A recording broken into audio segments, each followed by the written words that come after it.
Hello साथीहरू, नमस्कार है। नमस्कार होइन। यो मलेसियाको पेनाङ भन्ने ठाउँ हो होइन। हेर्नु त कति राम्रो छ। नाइट भ्यू त मैले हालिसकेको छु होइन। यो चाहिँ 300को भ्यू हो, 300को भाग हो होइन। धेरै राम्रो छ, धेरै मस्त एकदम राम्रो बनाएको छ मलेसियाले। धेरै प्रगति गरिरहेको छ मलेसियाले। तर चिन्ता लाग्छ, हाम्रो देश नेपालले कहिले प्रगति गर्ने होला यस्तो भन्ने कुरा चाहिँ धेरै चिन्ता लाग्छ। के गर्ने होइन। अब हामी नेपालीहरूको भागमा यति नै लेखेको छ कि जस्तो लाग्छ कहिलेकाहीँ चाहिँ।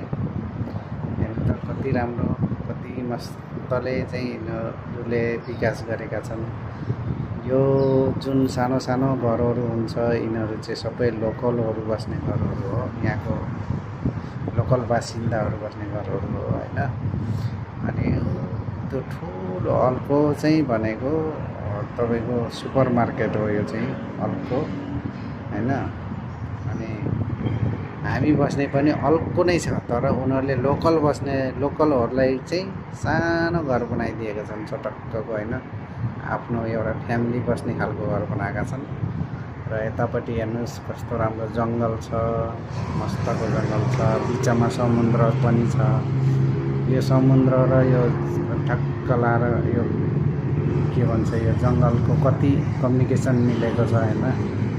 हेर्नु त यहाँ जङ्गलको छेउमा पनि यस्तो राम्रो सिटी र यस्तो राम्रो सहर बनाएका छन्। तर हाम्रो देशमा कहिले बन्ने यस्तो, कहिले हो बन्ने यस्तो, हामी प्रश्न गरौँ अब नेताहरूलाई होइन। प्रश्न गर्नैपर्छ हामीले नेताहरूलाई, किनभने हामी तपाईँहरू सबै न्यू जेनेरेसन चुप्प लागेर बस्यौँ भने नेताले कहिले देश बनाउँदैनन्। सबै लुटी खाने मात्र छन्। र विकल्पको लागि चाहिँ अब नयाँ पार्टी नै चुज गर्नुपर्छ होइन। नयाँ पार्टी भनेकै घन्टी हो। घन्टीलाई अब हामीले 84मा बस एक चान्स दिनुपर्छ। र अर्को विकल्प भनेको पहिलो प्राथमिकता भनेको चाहिँ बालेन है। बालेन शाह हो।